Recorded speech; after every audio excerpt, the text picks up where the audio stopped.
కూటమి ప్రభుత్వం ఎన్నికల హామీల్లో అత్యంత ప్రధానమైంది సిపిఎస్ రద్దు అంశం. ముఖ్యంగా ఇది ఎన్నికల్లో ఉద్యోగులను తీవ్రంగా ప్రభావితం చేసింది.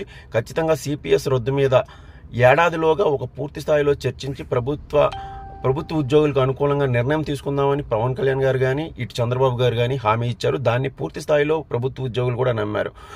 మొత్తం మీద 4 లక్షల మంది వరకు ఉండే సిపిఎస్ ఉద్యోగులకి ఇది చాలా ఊరట కలిగించే అంశం. ఇతర ఉద్యోగులు కూడా దీన్ని స్వాగతించారు. అయితే ఉన్నట్టుండి కూటమి ప్రభుత్వంలో పాత గవర్నమెంట్ ఇచ్చిన జీవోకు కొనసాగింపుగా గెజెట్ నోటిఫికేషన్ విడుదల చేశారు. జీపీఎస్ను అమలు చేస్తున్నామని.